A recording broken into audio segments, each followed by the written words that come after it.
오늘의 말씀 에베소서 4장 25절에서 32절 말씀입니다. 그런즉 거짓을 버리고 각각 그 이웃과 더불어 참된 것을 말하라. 이는 우리가 서로 지체가 됨이라. 분을 내어도 죄를 짓지 말며 해가 지도록 분을 품지 말고 마귀에게 틈을 주지 말라. 도둑질하는 자는 다시 도둑질하지 말고 돌이켜 가난한 자에게 구제할 수 있도록 자기 손으로 수고하여 선한 일을 하라. 무릇 더러운 말은 너희 입 밖에도 내지 말고 오직 덕을 세우는 데 소용되는 대로 선한 말을 하여 듣는 자들에게 은혜를 끼치게 하라. 하나님의 성령을 근심하게 하지 말라. 그 안에서 너희가 구원의 날까지 인치심을 받았느니라. 너희는 모든 악독과 노함과 분냄과 떠드는 것과 비방하는 것을 모든 악의와 함께 버리고 서로 친절하게 하며 불쌍히 여기며 서로 용서하기를 하나님이 그리스도 안에서 너희를 용서하심과 같이 하라. 오늘은 큐티 다이어리의 질문들을 따라가면서 진행하도록 하겠습니다. 첫 번째 질문, 화를 내지 않고는 살 수 없습니다. 그러나 믿는 자들은 어떻게 살아야 합니까? 26절과 27절, 분을 내어도 죄를 짓지 말며 해가 지도록 분을 품지 말고 마귀에게 틈을 주지 말라. 우리는 연약하기에 분을 낼 수 있습니다. 사람이 코너에 몰리고 또 감정이 격해지면 누구라도 또 순간적으로 화를 낼 수 있습니다. 그러나 우리가 그렇게 화를 내는데 멈추어서는 안 됩니다. 물론 화를 내지 않으려고 이왕이면 화를 내지 않고 사는 것도 중요하겠지만 또 그만큼이나 중요한 것은 설사 화를 냈다 하더라도 그 이후에 우리가 어떻게 대처하는가 또 어떻게 마무리하는가 하는 것이 중요합니다. 분을 품지 말고 화해하고 용서해야 한다. 설사 화를 냈다 하더라도 이미 엎질러진 물이라 하더라도 그 엎질러진 물에 대하여서 책임을 지고 또 다시 하나가 되기 위해서 노력을 해야 된다는 말씀입니다. 우리 마음 가운데 미움이 밤을 지배하지 못하도록 마귀에게 틈을 주지 않도록 우리가 행해야 할 것입니다. 설사 우리의 연약함으로 화를 내었다 하더라도 주님의 사랑으로 용서하고 화해하기를 힘쓰는 삶을 살아야 될 줄 믿습니다. 두 번째 질문, 우리는 어떠한 언어 습관을 가져야 합니까? 29절에 무릇 더러운 말은 너희 입 밖에도 내지 말고 오직 덕을 세우는데 소용되는 대로 선한 말을 하여 듣는 자들에게 은혜를 끼치게 하라.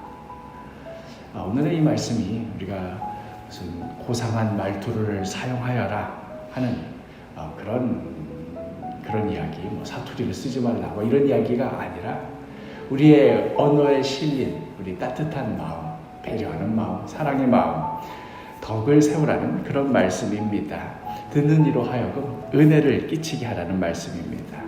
그런 의미에서 우리의 언어 습관이 어떠한지, 내가 사용하는 말투가 어떤지, 내가 주로 사용하는 단어나 또 말할 때의 태도가 어떤지 우리가 습관이어서 스스로를 살펴보기가 어렵습니다만은 그럼에도 내 자신이 어떠한지 되돌아보시기를 바랍니다. 나의 그런 말하는 그 행동 자체도 물론 우리가 되돌아봐야 되겠지만 더욱더 우리가 신경 써야 될 것은 그 말에 담긴 내용이겠지요. 그 말 안에 덕을 세우고 상대방의 은혜를 끼칠 수 있도록 나의 어떤 말하는 태도 자체가 상대방을 배려하고 또 상대방의 입장에 서서 그렇게 말하는 것인지, 나의 관심과 태도가 나의 그 중심이 나에게 있는 것인지 아니면 상대방에게 있는 것인지 한번 되돌아보시기를 바랍니다. 세 번째 질문, 우리가 버려야 할 것은 무엇이며 행해야 할 것은 무엇입니까? 31절과 32절, 너희는 모든 악독과 노함과 분냄과 떠드는 것과 비방하는 것을 모든 악의와 함께 버리고 서로 친절하게 하며 불쌍히 여기며 서로 용서하기를 하나님이 그리스도 안에서 너희를 용서하심과 같이 하라. 우리가 버려야 할 것들, 모든 악독, 노함, 분냄, 떠드는 것, 비방하는 것. 또 반면에 우리가 행해야 될 것, 친절한 것, 불쌍히 여기는 것, 서로 용서하는 것.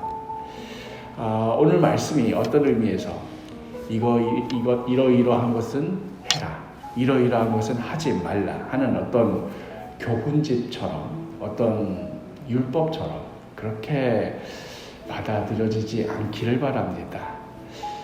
우리가 지금 오늘 읽은 이 말씀에 이렇게 해라, 저것을 하지 않았으면 좋겠다 하고 그렇게 권면하는, 우리가 그렇게 살아가야 되는 그 이유, 그 근거는 사실 어제 또 그제 함께 나눴던 말씀 가운데 있지요.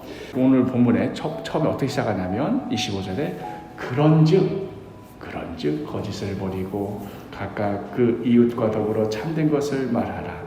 이는 우리가 서로 지체가 됨이라. 그런즉 앞에 무슨 이유가 있고 근거가 있고, 그러므로 우리가 함께 나눴던 이걸 해라, 이건 하지 말라는 이야기가 나오는데, 그런즉 하면서 이어지는 오늘의 이 여러 삶의 교훈과 지침들의 그 이유, 그 근거가 어디 있는가? 바로 그 어제 나눴던 말씀이지요. 앞절에 있는 23절과 24절에 오직 너희의 심령이 새롭게 되어 하나님을 따라 의와 진리의 거룩함으로 지으심을 받은 새 사람을 입으라. 우리가 오늘 함께 나눴던 여러 가지 언어 습관이랄지 또 화를 내었을 때의 행동이랄지 이 모든 것들이 왜 우리가 그렇게 해야 되나?